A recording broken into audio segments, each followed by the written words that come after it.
Me gustaba cocinar para mi esposo, pero mis amigas me convencieron que eso era machismo.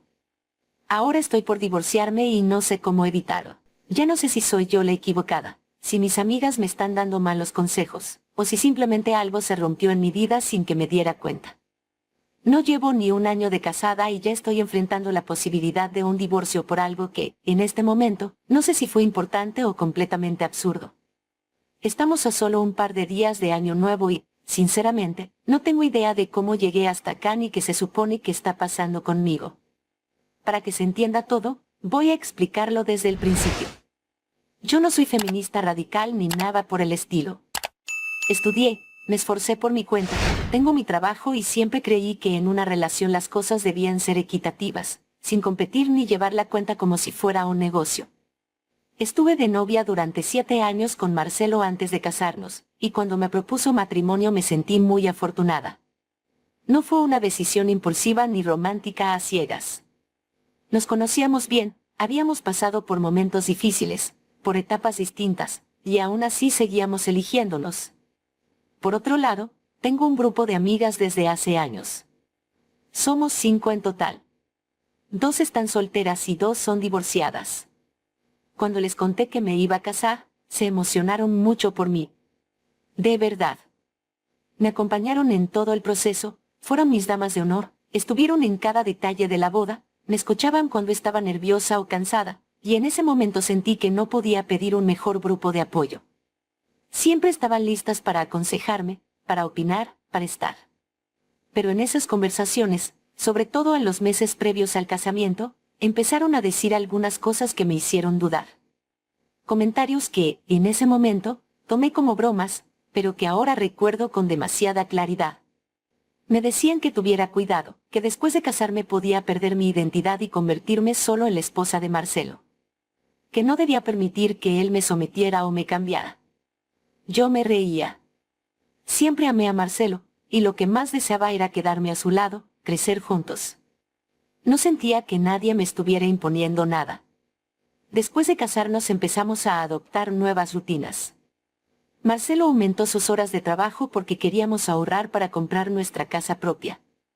Era un proyecto en común. Como yo llegaba a casa unas 2 horas antes que él, empecé a prepararle la cena. Y lo hacía con amor, con gusto. Salía del trabajo, pasaba por el supermercado para comprar lo que necesitábamos, llegaba a casa, ponía música y empezaba a cocinar. Era mi momento de desconexión. Cuando Marcelo llegaba, lo recibía con la comida recién hecha. Cenábamos juntos. Él estaba sonriente, relajado, me contaba de su trabajo, de los problemas, de los avances, y siempre me decía cuánto me había extrañado durante el día. Yo lo escuchaba, le contaba lo mío, y después de comer, mientras seguíamos conversando, él se encargaba de dejar la cocina limpia, todo en orden. Nunca nos sentamos a dividir tareas ni establecimos reglas. Simplemente nos adaptamos a esa forma de vivir juntos y funcionaba. Nunca me sentí obligada a atenderlo. Nunca pensé que me tuviera de cocinera ni nada parecido. Lo hacía porque me gustaba verlo comer feliz, porque me decía que le encantaba mi comida, porque sentía que era una forma de cuidarnos. Esos primeros meses de matrimonio los recuerdo como algunos de los mejores momentos de mi vida. Salíamos los fines de semana, y los domingos era él quien cocinaba para mí. Hacer cosas el uno por el otro era algo natural, algo que nos unía. Sin embargo, cuando yo le contaba todo esto a mis amigas, ellos lo veían de una manera muy distinta. Hace un par de semanas, a principios de diciembre, estaba una tarde de sábado en casa de una de ellas. Nos habíamos reunido para pasar el rato, charlar, reírnos. Marcelo ese sábado tenía que trabajar y saldría tarde. En su empresa estaban con un proyecto grande y él quería ganar puntos con los jefes, así que yo lo entendía. Estábamos las 5 hablando de la vida, contando cosas, cuando miré la hora y me levanté de golpe. Les dije que tenía que irme, que Marcelo salía en un rato del trabajo y que debía pasar a comprar algunas cosas para preparar la cena. En ese momento empezaron a reírse. Me dijeron que, por lo visto, Marcelo ya me había domado. Que se había conseguido una buena cocinera que salía corriendo a atender a su maridito. Se burlaban, exageraban, hacían chistes. Yo lo tomé como una broma. Les dije que me gustaba hacerlo, que no tenía nada de malo, y me fui. Pero lo cierto es que me fastidió. Se me quedó dando vueltas en la cabeza. Mientras manejaba, me repetía una y otra vez que lo hacía por cariño, que nadie me obligaba a estar en la cocina, que no era una empleada. Esa noche, cuando Marcelo llegó, comimos juntos como siempre, tranquilos, felices. No dije nada. El problema es que, en las semanas siguientes, cada vez que veía a mis amigas, las burlas continuaban. Y a medida que se acercaba la Navidad, peor aún. Decían que seguro prepararía un pavo navideño para mi esposo, y cuando les conté que la familia de ambos vendría a pasar la Navidad con nosotros, estallaron en risas. Decían que eso era lo único que me faltaba. Que ahora no solo cocinaba para mi esposo, sino que además era anfitriona para todos. Como dije antes, 2 de ellas están solteras y las otras 2 divorciadas.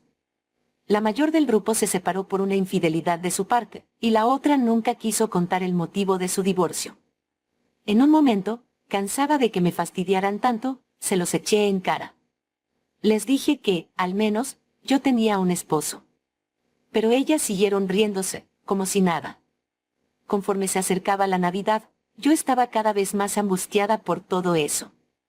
Mi madre me llamó para darme consejos sobre cómo preparar el pavo, y eso me sacó de quicio. Esa misma noche, mientras estaba de mal humor preparando la cena, Marcelo me escribió un mensaje diciendo que ya estaba cerca y que tenía hambre. Algo dentro de mí explotó. Me enojé más de lo que debería. Sentí que no me había casado para atender a nadie ni para ser la cocinera de nadie. Así que cuando Marcelo llegó, se lo dije. Le dije que estaría bueno que, de vez en cuando, él se encargara de la comida durante la semana. Para mi alivio, él no se molestó. Me dijo que tenía razón y que al día siguiente él se encargaría de todo. Después de cenar, mientras él dejaba la cocina limpia como siempre, me sentí más tranquila. Me convencí de que mis amigas eran las que me estaban metiendo ideas raras en la cabeza y que Marcelo y yo sabíamos cómo manejar nuestras cosas. Pensé que todo estaba bien, que había sido solo un momento de estrés y que ya lo habíamos resuelto. Al día siguiente no cociné nada.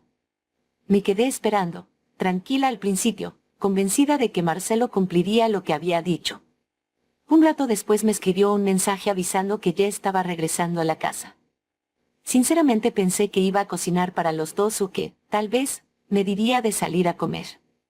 Por si acaso, me cambié de ropa y me arreglé un poco, como si fuéramos a salir.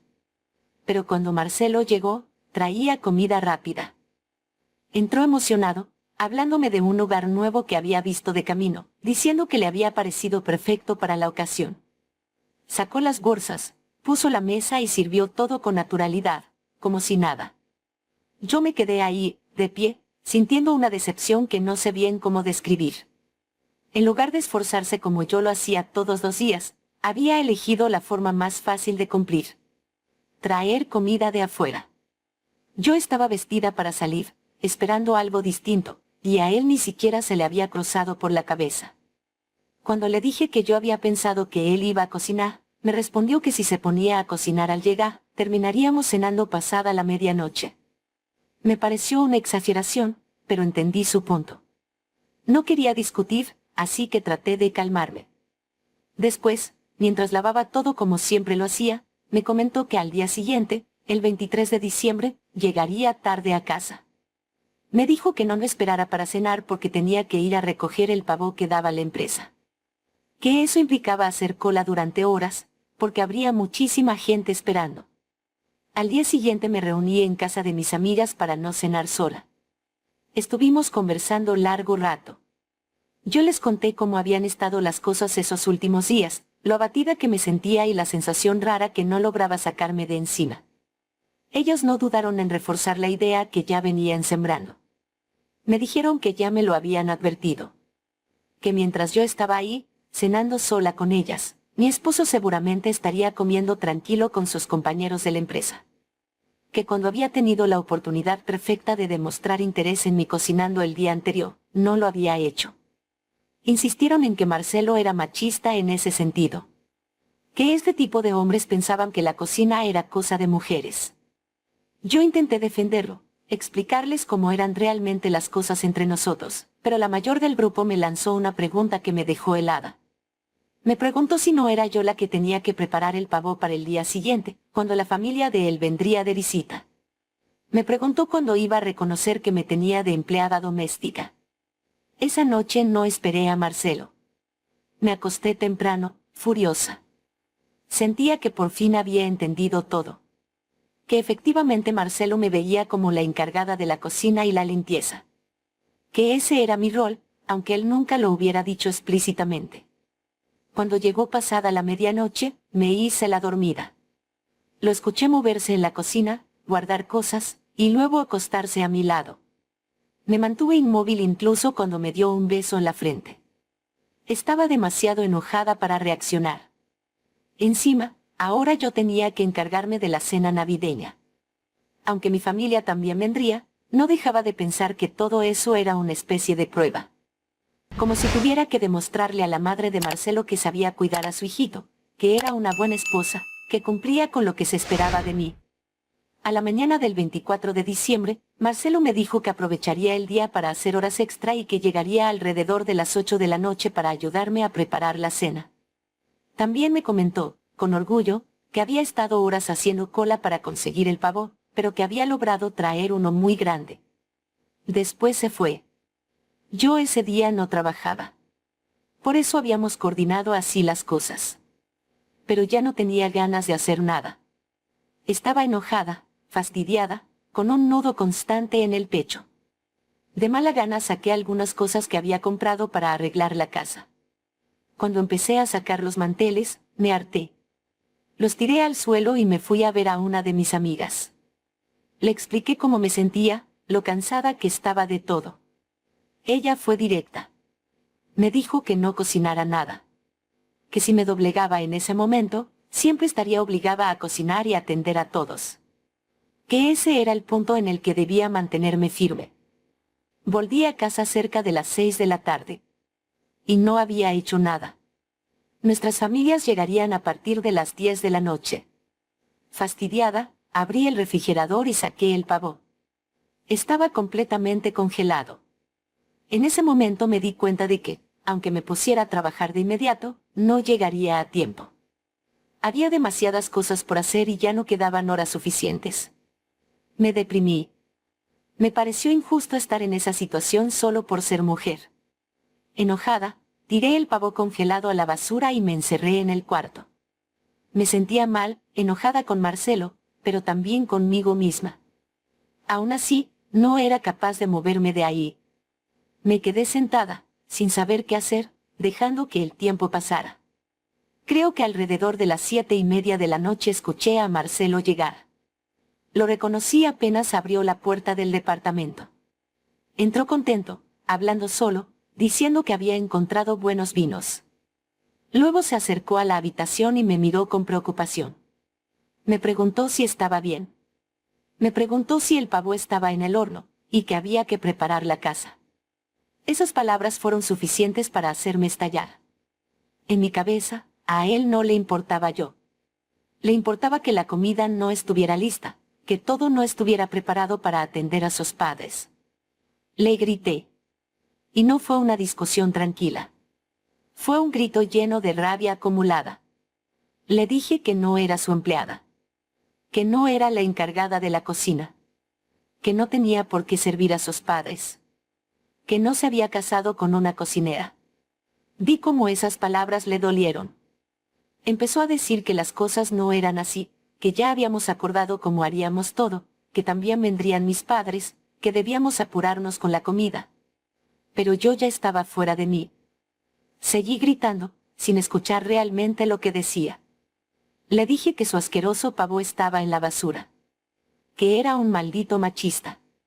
Que creía que podía tenerme encerrada en la cocina. Que se olvidara de mí y me dejara en paz. Marcelo se quedó sin palabras, mirándome desde la puerta de la habitación. No dijo nada más. Cerró la puerta con cuidado y me dejó ahí. Furiosa, lancé las almohadas contra la puerta mientras lloraba de frustración.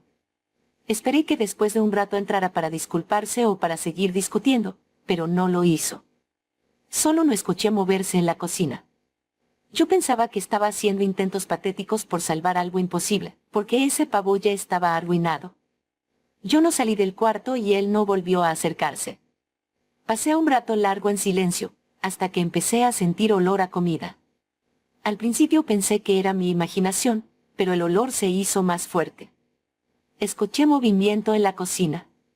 La mesa, las sillas, platos, vasos, cubiertos. Todo sonaba como si alguien estuviera preparando algo con apuro, pero con orden.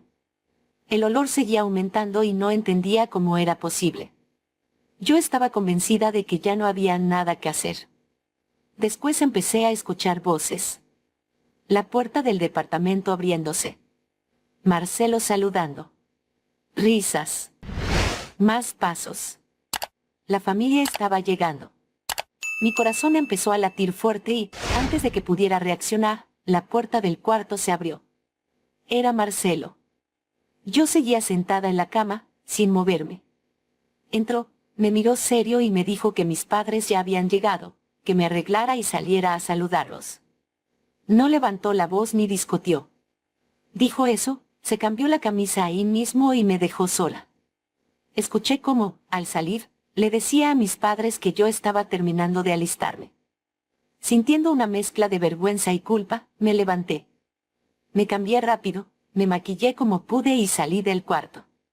Justo en ese momento estaban llegando los padres de Marcelo. Saludé a todos tratando de sonreír, fingiendo normalidad, pero lo que más me sorprendió fue lo que vi en la mesa. Marcelo había preparado todo en esas horas. Los manteles nuevos estaban puestos. Los platos acomodados. Había bandejas con comida.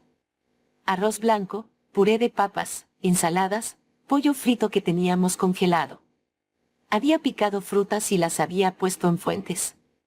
No era una cena elaborada, pero estaba todo listo, limpio y ordenado. Sin decir nada, me puse a su lado en la cocina y lo ayudé a servir. Él no me miraba, pero me daba indicaciones claras y concretas sobre qué hacer. Al mismo tiempo conversaba con mi padre, sonriendo, como si nada hubiera pasado. Abrió vino, puso música, y de pronto la casa, que horas antes parecía muerta, se transformó en una reunión familiar normal, incluso agradable. Y fue increíble. Por momentos me olvidé de todo lo que había pasado. Comimos, celebramos la Navidad, todos estaban contentos. Felicitaron a Marcelo por la comida, diciendo que estaba deliciosa. Mi hermana incluso bromeó diciendo que ella también quería un esposo como el mío. Cuando vimos los regalos, yo estaba sentada al lado de Marcelo, riéndonos, contando anécdotas, como si nada estuviera mal. Al final de la noche, mis padres y mi hermana se fueron. Los padres de Marcelo se quedaron a pasar la noche. Cuando nos acostamos, Marcelo me ignoró completamente. Se dio vuelta y se durmió sin decir una palabra. Yo pensé que estaba enojado, pero que había entendido mi punto. Creí que ahora solo sería cuestión de tiempo y paciencia para que todo volviera a la normalidad. Al día siguiente, el 25, desayunamos todos juntos. Luego sus padres se fueron y nos quedamos solos en el departamento. Yo estaba a punto de decirle que podríamos salir a pasear, despejarnos un poco, cuando Marcelo me pidió que me sentara. Lo hice, nerviosa. Entonces empezó a hablar. Me dijo que había reflexionado toda la noche sobre lo que pasó. Que quería tomar una decisión de la que no se arrepintiera. Y que creía que lo mejor era que nos separáramos. No podía creer lo que estaba escuchando. Le pregunté cómo podía decir algo así. Le dije que no podía ser tan exagerado por algo tan pequeño. Su respuesta fue fría, clara y directa. Me dijo que no era algo pequeño. Que si yo tenía un problema con la cocina o me sentía mal con eso, era entendible, pero que debía haberlo hablado con él. Que debimos buscar una solución juntos. Pero que yo no hice eso. Que hice un berrinche como una niña, y que él no era mi padre para tener que soportarme. Me dijo que a mí no me había importado, que él hubiera pasado horas haciendo cola para conseguir ese pavo, que yo lo había tirado a la basura por mi berrinche. Que no hice nada para ayudar, que no salí del cuarto en ningún momento, y que después quise actuar como si nada hubiera pasado. que encima culpé a sus padres, cuando esa reunión era algo que ambos íbamos a ofrecer a nuestras familias para mostrar cómo funcionaba nuestro matrimonio. Me dijo que lo único que le había demostrado con todo eso era que, cuando tuviera un problema, me callaría, haría un berrinche y sería tan orgullosa que no haría nada para solucionarlo. Yo me quedé sin palabras mientras él hablaba. Y terminó diciendo que no era mi padre para corregirme, ni tenía por qué solucionar los problemas que yo misma creaba. Que no sabía de dónde había salido la idea de que él me quería como cocinera, y que después de pensarlo, tampoco quería saberlo. Que por eso creía que lo mejor era separarnos, antes que volver a pasar por algo así. Empecé a llorar. Traté de decir algo, pero no quiso escucharme. Me dijo que lo pensara, que hablaríamos esa noche, y se fue, dejándome sola. Sin saber qué hacer, fui a buscar a mis amigas. Estaban resacosas, pero aún así aceptaron reunirse conmigo. Cuando les expliqué todo lo que había pasado, me dijeron que Marcelo estaba intentando manipularme. Que eso de amenazar con el divorcio era lo clásico. Que si yo me disculpaba y suplicaba, quedaría aceptando ser la encargada de la cocina para siempre. Que no había pasado tantos años en la universidad para terminar relegada a atenderlo. Que debía mantenerme firme. Llorando les dije que amaba a mi esposo y que no quería divorciarme. Entonces una de ellas me dijo algo que me dejó helada. Me dijo que Marcelo no quería divorciarse. Que lo que estaba haciendo era amenazarme, darme un ultimátum para que me doblegara. Que quería que yo aceptara la culpa y suplicara. Que si yo le decía que aceptaba el divorcio, él iba a retroceder. Que iba a poner excusas, hablar de papeles, incluso traer documentos para presionarme. Que no me preocupara, que no se iba a divorciar de mí. Que si yo me mantenía firme, al final sería él quien pediría otra oportunidad, y ahí yo tendría el control. Esa noche, cuando Marcelo regresó, le dije que aceptaba. Que si él quería separarse, entonces eso haríamos. No discutí, no lloré. Solo se lo dije. Él me miró, asintió con la cabeza y no dijo nada más. Desde ese día está durmiendo en el cuarto de invitados. Ahora estamos a unos días de que termine el año y estoy aterrada. Lo último que me dijo fue que en los primeros días de enero los papeles del divorcio estarían listos y que Año Nuevo lo pasará en casa de sus padres. Mis amigas dicen que todo es parte de su plan para someterme. Pero yo estoy asustada. No quiero separarme. Todo esto de cocinar nunca me molestó. Nunca fue un problema para mí. Pero ellos dicen que me estoy dejando someter. Ya no sé qué pensar. Por eso escribo acá. ¿De verdad Marcelo solo quiere chantajearme? ¿O estoy arruinando mi matrimonio por escuchar a las personas equivocadas? Actualización 1. Ojalá les hubiera hecho caso a algunos de los consejos que me dejaron en los comentarios. Al final, a pesar de todo lo que ustedes me dijeron sobre hablar con Marcelo con sinceridad y explicarle todo, decidí seguir confiando en mis amigas.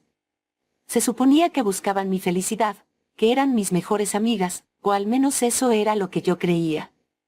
Ellas me aseguraron una y otra vez que sabían cómo iba a terminar todo. Que Marcelo estaba actuando, que era una forma de presionarme, que no iba a llegar tan lejos. Yo quise confiar. Cuando Marcelo me entregó los papeles del divorcio, los firmé como si no me importara nada. Cuando tomó sus cosas y se mudó del departamento, me convencí de que solo estaba siendo dramático. Y cuando, días después, me citaron para finalizar el divorcio, fui pensando que en algún momento todo se iba a frenar. Pero cuando estuvimos allí y todo terminó de verdad, entré en pánico.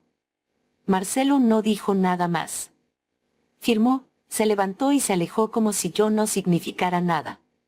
Asustada, corrí detrás de él y lo sujeté del brazo antes de que se subiera a su auto. Le pregunté qué íbamos a hacer ahora, que seguía, como se suponía que íbamos a arreglar todo esto. Le pregunté qué debía hacer. Marcelo me miró confundido, casi con lástima, y me dijo algo que todavía me retumba en la cabeza. Me dijo que ya se había acabado todo. Que ya no era su esposa. Que hiciera lo que quisiera con mi vida, porque lo nuestro se había terminado. Desde ese día siento que me estoy ahogando. Mis padres no entienden nada y yo no sé cómo explicarles qué fue lo que pasó realmente. Mi madre insiste en que vuelva a la casa familiar, pero no soy capaz de dar la cara. Me da vergüenza. Siento que fracasé en algo que yo misma rompí. Por eso, temporalmente, me mudé a la casa de una de mis amigas. Cuando les conté cómo había sido todo, como Marcelo se fue sin mirar atrás, ellas solo se encogieron de hombros. Yo, furiosa, les grité que me habían asegurado que él no sería capaz de dejarme, que no iba a divorciarse de verdad. Su respuesta fue fría. Me dijeron que hay hombres que no se dejan dominar. Y nada más. Como si eso explicara algo. Como si con esa frase se arreglara mi vida. Desde entonces no puedo dormir bien. No puedo comer. Todo me sabe mal. Me siento vacía. Hace un año estaba preparando mi boda, eligiendo detalles, haciendo planes a futuro. Y ahora estoy divorciada. Y no logro entender en qué momento se me fue todo de las manos. Mis amigas, como si nada, aparecieron después con la solución más estúpida que podían ofrecer. Dijeron que debíamos olvidarnos de todo y viajar. Tomarnos unas vacaciones, buscar hombres nuevos, distraernos, no pensar en nada durante un tiempo. Empezaron a hacer planes con entusiasmo, hablando de playas, salidas y conquistas, mientras yo las escuchaba sin decir nada. Cuando les dije que yo no estaba para buscar a nadie, que no quería conocer a otros hombres, que el único hombre al que amaba era el que se había divorciado de mí, se hartaron. Me dijeron que con esa actitud arruinaba el ambiente. Que era mejor que no viajara con ellas. Ahora estoy sola. En la casa de una de ellas, pero completamente sola. Se fueron de viaje hace 3 días. Me dejaron acá, con mis pensamientos, con mi culpa, con mi angustia. Ellas, que me llenaron la cabeza de ideas y palabras, me dejaron sola después del desastre en el que me metieron. Y como si eso no fuera suficiente, tienen el descaro de enviarme fotos de cómo se divierten, de los lugares a los que van, de los hombres que conocen. Es como si se burlaran de mi desgracia. Como si no les importara en absoluto lo que estoy pasando. Algunos de ustedes dijeron en los comentarios que esas no eran amigas de verdad. En ese momento me molestó leerlo, pero ahora empiezo a pensar que tienen razón. No puedo creer que después de todo lo que ocurrió, después de verme así, se hayan ido a divertirse como si nada, mientras mi vida es un desastre por haberles hecho caso. No sé qué hacer ahora. Solo sé que me siento sola, confundida y traicionada. Por mis amigas. Y, sobre todo, por mí misma. Si te ha gustado esta historia, no olvides dejar tu like, comentar qué opinas y activar la campanita para más historias. Que tengas un excelente día.